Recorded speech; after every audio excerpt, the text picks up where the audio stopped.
very, very much. Thank you. It's great to be home. It's great to be home.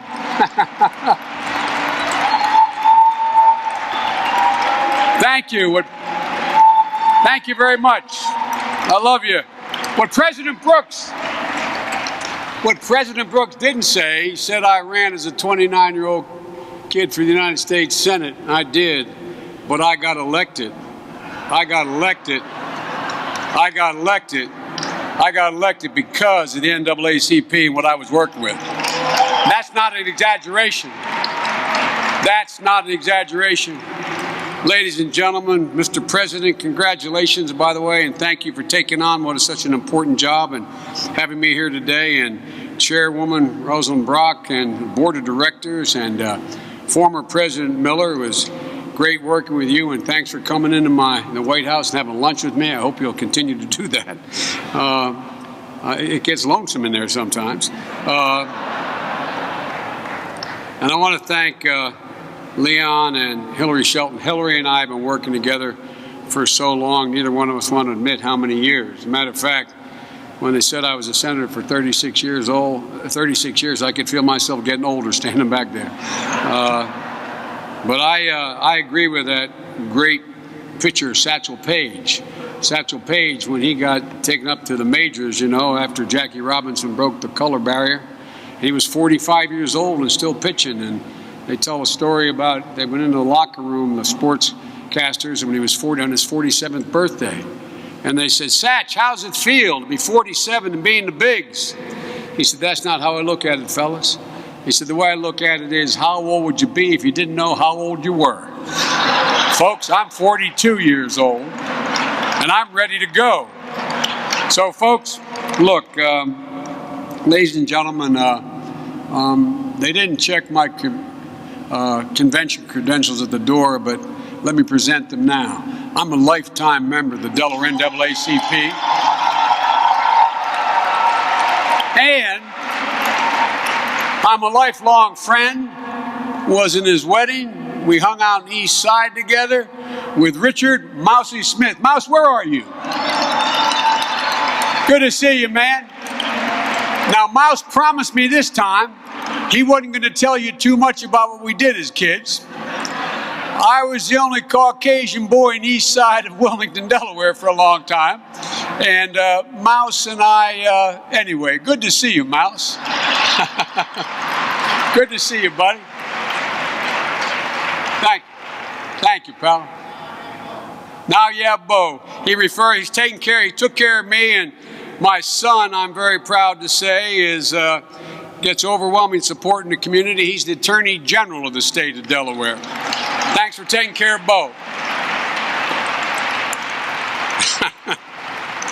Look, folks, in Delaware, where I come from, everything's about the neighborhood. You think I'm joking? I'm not. I'm not.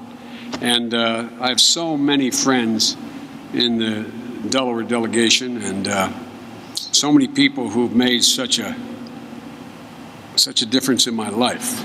I don't mean just getting me elected. I mean, made a difference in my life. And Mouse is a lifelong friend, as so many other people in the community have been. Folks, on this 60th anniversary of Brown versus Board decision, I'm proud of the role my small state of Delaware played in that NAACP victory.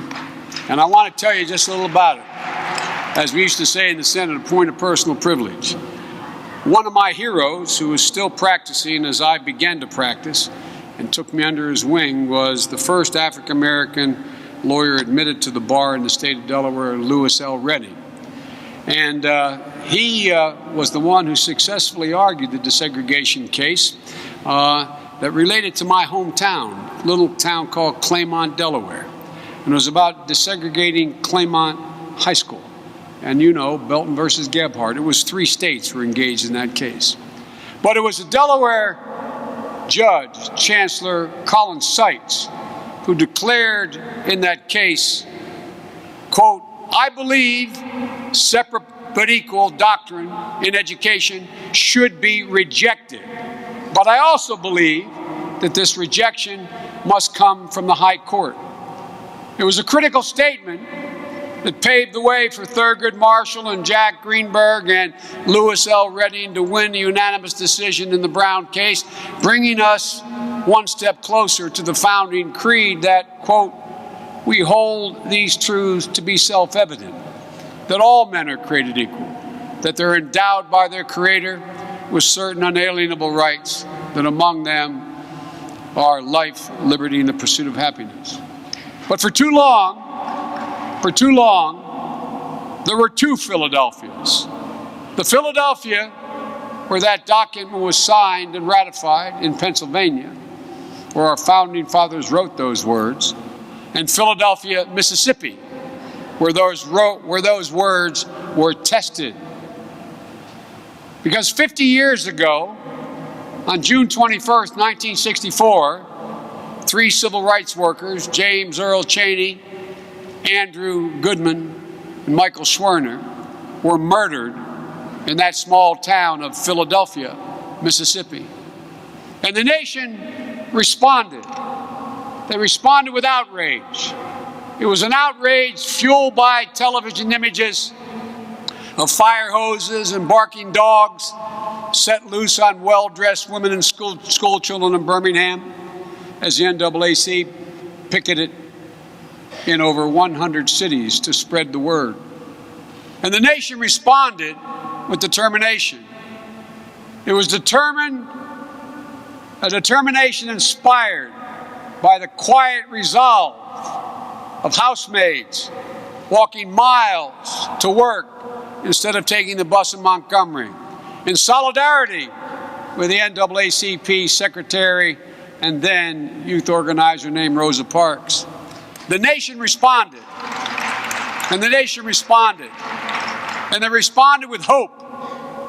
Hope displayed by hundreds of thousands brought together by the NAACP at the foot of the Lincoln Memorial to hear a young minister with a dream.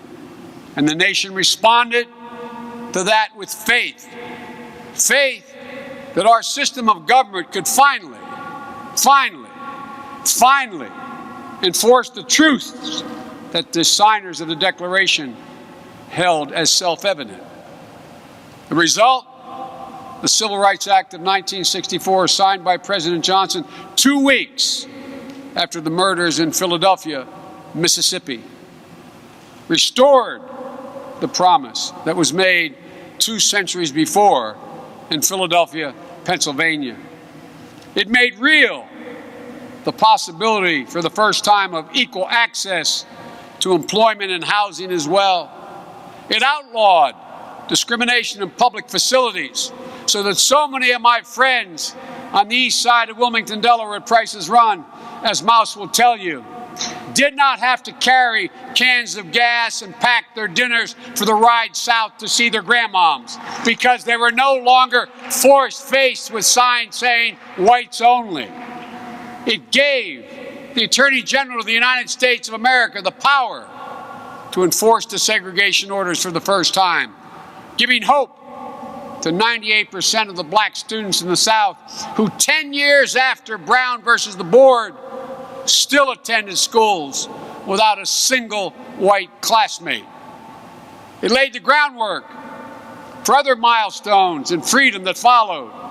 The Age Discrimination Act in 1967, Fair Housing in '68, Title IX of the Education Act of '72, the Americans with Disabilities Act in 1990. So you see, folks, you know, I know, that when justice rings out for one group, it rings out for all groups in America. The elderly, women, the disabled, all Americans. We're all made better. And most importantly, it paved the way for the Voting Rights Act of 1965. As Dr. King wrote in '65 from the Selma jail, quote, voting, and you all know the quote, voting is the foundation stone for political action. Although it's somewhat presumptuous of me to add, I would add, political action is the engine that drives all civil and human rights. It's the right from which all others flow. That's why Medgar risked everything to register to vote in the state of Mississippi. That's why and what inspired 500 young people to march across the Edmund Pettus Bridge, which 49 years later I finally walked across straight into the belly of hell. All you have to do is stand on that bridge. And I look back on it, one of my great regrets is I wasn't there 49 years earlier as a kid. But as you look down that bridge, I can only imagine, you can see it 49 years later, what it must have looked like with all those state troopers with billy clubs just waiting. They knew they were walking into the belly of hell. That's what inspired a nationwide movement that brought a Southern president named Johnson to the floor of the House of Representatives with the Voting Rights Act in his hand and the words, "We shall overcome," on his lips. And as a young senator in 1975 on the Judiciary Committee, one of my first votes, I remember Clarence Mitchell calling me afterwards, one of my first important votes was to reauthorize the Voting Acts of 1965. But even then, the old segregationists were still there when I arrived. They were the last gasp. They voted no. Thurman, Stennis, Talmadge, Harry F. Byrd, McClellan, the list goes on. They voted no. But as time went on, the wisdom and necessity of the voting rights protections were made clear to even the staunchest opponents. I was the leading Democrat on the Judiciary Committee, the ranking member in 1982, when the act came up for reauthorization. Strom Thurmond was the chairman, and even Strom voted yes to reauthorize. And then in 2006, it was reauthorized 98-0 in the United States Senate and 390-33 in the House. For sure, the battle was won. But even as the Voting Act was being confirmed as necessary in the national stage, state legislators renewed their effort to limit the franchise in the name of preventing corruption where none was found, and preventing widespread fraud where none was occurring. In states like Wisconsin, which passed the photo ID law to combat voter impersonation, even though, according to the federal district court, the state, quote, could not point to a single instance of known voter impersonation occurring in Wisconsin at any time in the recent past. Or in Pennsylvania, where the state court judge ruled that the state, quote, wholly failed to show any evidence of in-person voter fraud. But the fiction of widespread voter fraud continues to persist, because without it, no American worth their salt could ever defend limiting the franchise in any way. President Johnson said it best in signing the Voting Rights Act in '65. He said, "The wrong is one which no American in his heart can justify, and the right is one which no American, true to our principles, can deny." And until last year, Section 5 of the Voting Rights Act stood as a bulwark against laws like the Texas voter ID law, which the federal court struck down because it would impose strict, unforgiving burdens on the poor, end of quote. But on June 25th of last year, on the very day I was talking about the 75th anniversary of the Fair Labor Standards Act, the Supreme Court ruled 5-4 to declare that the most critical element of the Voting Rights Act was no longer necessary. Not necessary? Not necessary? Justice Ruth Bader Ginsburg got it right when she said that throwing out the existing process when it worked and continues to work, is, quote, like throwing away your umbrella in a rainstorm because you're not getting wet. Folks, in the past few years, the Supreme Court decisions have seemed to focus more on protecting the right of wealthy individuals to contribute unlimited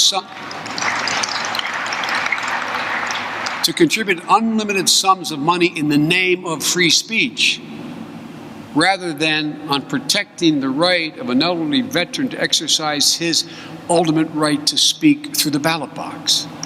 That's what's happened. And ladies and gentlemen, after Strom Thurmond voted to reauthorize the Voting Act in '82, after Ronald Reagan signed the act saying, and I quote, that it was the crown jewel of American liberties, and pledging, quote, that no barrier will come between our citizens and the voting booth, I thought we had finally won. I really did. It's what got me involved in the first place. And I thought, finally we jumped the broom, figuratively speaking. Finally it was over. Finally it was set. It was guaranteed. And we had 5 decades of bipartisan action. Democrats, Republicans, governors, senators, congressmen. 5 decades of making it easier for Americans to vote. The 1965 Voting Rights Act. In 1971, the 26th Amendment, expanding the voting rights to people 18 to 21. 1984, the Voting Accessibility for the Elderly and Handicapped Act, which guaranteed access to federal elections for the disabled. 1990, a joint effort led by Republicans, to see to it that we expanded the act further to guarantee that all elections were available. 1993, the Voting Right Registration Act, referred to as the Motor Voter Act, which gave us the right to register when we had our automobiles inspected. 2002, the Help America Act, which passed 357 to 48 in the House and 92 to 2 in the Senate after the debacle in Florida. But those days appear to be over. This is not your father's Republican Party. We are in a hailstorm of new attempts by states and localities to limit ballot access without full protection of the law. And folks, a lot of younger members here may wonder, why is Biden focusing on this?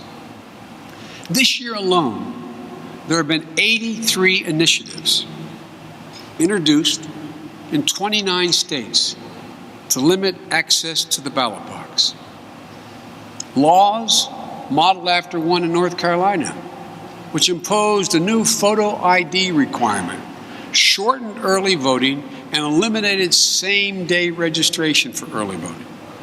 Laws like the one in Ohio and Wisconsin, which shortened the early voting period and limited the time polls would be open, cutting evening hours and eliminating most weekend early voting.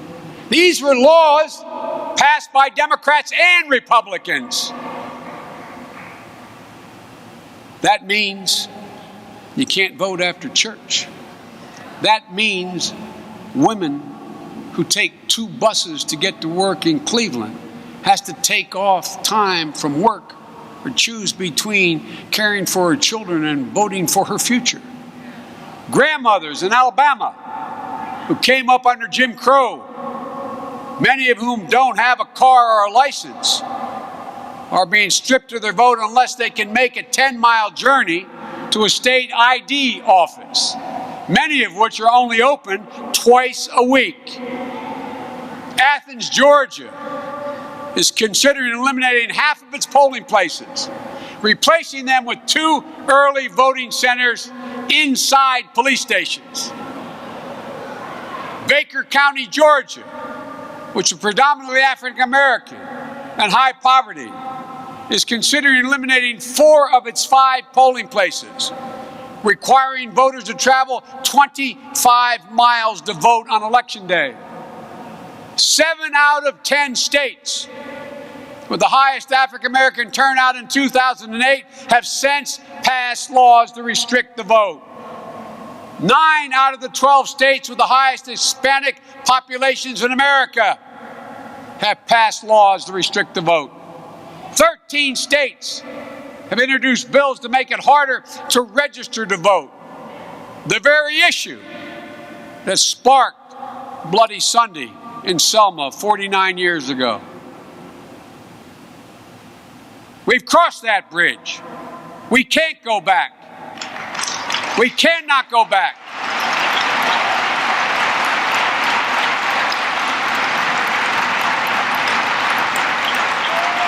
The Justice Department and the President are using every resource, every legal resource at their disposal to enforce the Voting Rights Act, especially Section 2, which prohibits voter discrimination throughout the country.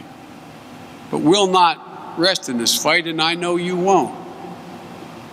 You made that clear this February when tens of thousands gathered in Raleigh for the largest Southern voting rights protest in decades.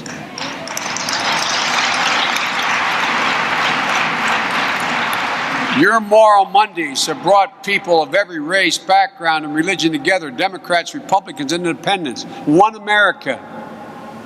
That's the history of the Civil Rights Movement. That's the journey of this country.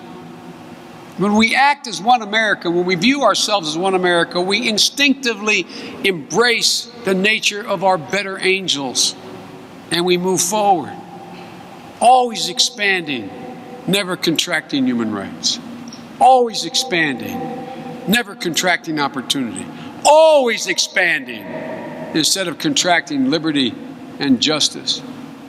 Folks, it's time to reclaim that legacy of expansion.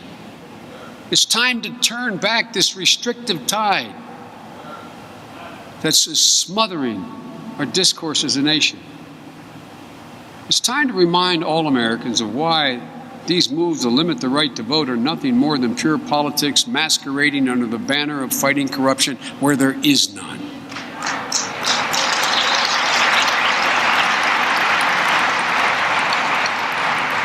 Folks, if you excuse the comparison, it's not nearly as dramatic, but just as the murders in Mississippi, in Philadelphia, Mississippi, awakened all good-thinking white Americans all across America to what was happening, we have got to awaken the country to what's... No, I mean this sincerely. It's not an applause line. I mean this earnestly. Folks, right now, as I go around the country, an awful lot of Americans say, well, why doesn't it make sense just to show an ID? For 95% of them, it's not a hard thing to do. They have a driver's license. They're mobile. They're in good shape. It doesn't seem like a restriction. And when it's cloaked in the name of corruption, especially since the attitude toward politics today of all parties is that maybe these guys aren't on a level, people are prepared to think, well, it's pretty benign. But it's time once again to appeal to their better angels by explaining that this is about people like Vivetta Applewhite, a 93-year-old African-American woman from Germantown, Pennsylvania, a great-grandmother, one of the Rosie Riveters in World War II, a wartime welder, marched with Dr. King, voted in every election in the past 50 years, and in danger of losing her voice, not just her vote, her voice, because it's a burden for her to get to a place to receive one of those state ID cards. Should she lose her voice because it's difficult for her to get there? You know, I know, that America's strongest when no one's voice is diminished. For when one voice is diminished, all others are in jeopardy. Imagine what would have happened if these laws had been in place in Florida in 2012. Let me give you an example how the concrete impact. It's not about Barack and me. It's about the people's right to speak. Let me give you an example. President Obama and I won the state of Florida by 73,000 votes. And in Florida, we won the African American vote by a margin of 1,125,000. Here's what that means. I want you to think about this, so you don't think I'm just reliving old fights of the past. That means that if only 6% of those African American voters in Florida who voted were prevented from casting their ballots because of changes in the polling place, requirements for IDs, etc. If only 6% had not voted, we would have lost Florida. We would have lost Florida. I haven't done the calculations in all the other states, but the election could have turned out to be different in result than it was. Again, it's not about Barack and me. It's about the right of the American people to choose who they want to be their leaders. That's what it's about.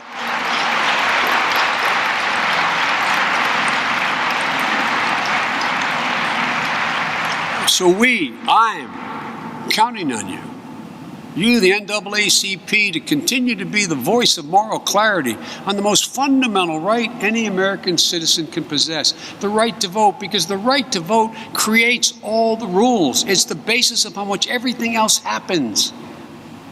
For how else, were it not the right of all those folks to vote, do you think we would have been able to expand Pell Grants for 2.5 million more students? No, think about it now. I really mean this. Think about it. I want you to think about it in concrete terms. Not broad ideology and philosophy. Concrete terms. How else would we have put in place the educational policies that have reduced minority dropout rate by 25%? Do you think we would have been able to do that? How else would we have saved the iconic American automobile industry, preserving over 1 million jobs and thousands of businesses up and down the supply line, many owned and operated by African Americans? How else could we have passed the Affordable Care Act, making health care a right, not a privilege, for 8 million African Americans who lacked coverage? None of this would have been possible without the right of every minority, every American, having access to the polls and easy access to the polls. Folks, this is real. This is real. This is tangible. The American people don't support these 83 efforts, but they're not aware. It is not a central issue with so many others facing them. What's always amazed me about the NAACP, including, used to be a lot of white members up in Delaware too, not just African Americans. What's always amazed me about it, it's never about you. It's always about the other person down the line. It's always about the kinds of things I just mentioned. It's always about the other guy. It's about reaching out and expanding and defending the rights of all Americans. It's been one of the honors of my lifetime to work with the NAACP in overcoming some of the challenges I've just mentioned and many others. And together, we're going to overcome the challenges of today as well. But folks, we don't have to be harsh. We don't have to be partisan. We just have to be loud and clear enough so the American people know what the consequences of making it more difficult to vote can be for policy, for outcomes. This is an aberration we're going through. Like I said, for 2 decades, Democrats and Republicans agreed on expanding access for the handicapped, for young people, for minorities, for the elderly, for the poor. We can't let this stand. So I'm here to ask you, with all the other things on your agenda, to help us figure out how to join in one voice in this country to let good thinking Americans know that all of these efforts are designed to keep people from voting, not to stop fraud. It's not what it's about. So folks, I'm confident if you keep the faith, or let me put it another way, if you spread the faith, we'll pertain, we'll persist, and we'll be back. God bless you all, and may God protect our troops. Thank you very much.